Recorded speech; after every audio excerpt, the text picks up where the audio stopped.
എന്നെ ഉറക്കിക്കിടത്തി രഹസ്യം ചോർത്തും. ഈ പല ഹിപ്നോതെറപ്പിസ്റ്റുമാരെയും കാണാൻ പോകാൻ തന്നെ പലർക്കും പേടിയാണ്.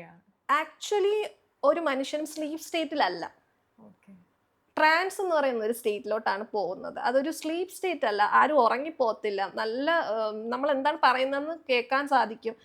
ഒരു ബോധമുള്ള അവസ്ഥയിൽ തന്നെയാണ് ആൾക്കാർ ഇരിക്കുന്നത്. അല്ലാതെ കംപ്ലീറ്റ്ലി ഒരു ഉറക്കം എന്നുള്ളൊരു സ്റ്റേറ്റ് അല്ല. അങ്ങനെ ഒരു ധാരണയുണ്ട്. എന്നെ ഉറക്കിക്കിടത്തി രഹസ്യം ചോർത്തും. ഈ പല ഹിപ്നോതെറപ്പിസ്റ്റുമാരെയും കാണാൻ പോകാൻ തന്നെ പലർക്കും പേടിയാണ്. കാരണം എന്ന് വെച്ചാൽ പോയി കഴിഞ്ഞാൽ എൻ്റെ രഹസ്യം ചോർത്തി എടുക്കുമോ, എന്നെ ഉറക്കി കിടത്തിയിട്ട് രഹസ്യം എടുക്കും, അങ്ങനെയൊക്കെ ഒരു ചിന്തയാണ്. ഇപ്പോൾ ഈവൻ ഈ റീസെന്റ് എന്നോട് ഒരു ചേട്ടൻ ചോദിച്ചു, ഇനി നിന്നെ കാണുമ്പോൾ മാസ്ക് ഒക്കെ ഇട്ട് ഞാൻ കണ്ണാടിയൊക്കെ വെച്ചിട്ട് നടക്കണോ, നീ കണ്ണി നോക്കി ഹിപ്നോട്ടൈസ് ചെയ്ത് കളയോ എന്നൊക്കെ എന്നോട് റീസെന്റ് ഒരു 2 ദിവസം മുന്നേ എന്നോട് ചോദിച്ചതേ ഉള്ളൂ. അപ്പം അങ്ങനെയല്ല ശരിക്കും. നമ്മൾക്ക് നല്ല ബോധം ഉണ്ടാവും എന്താണ് അപ്പുറത്തെ ആൾ പറയുന്നതെന്നൊക്കെ മനസ്സിലാക്കാനുള്ള ഒരു ബോധത്തോട് തന്നെയാണ് നമ്മൾ ഇരിക്കുന്നത്. ടോട്ടലി ഉറക്കമല്ല.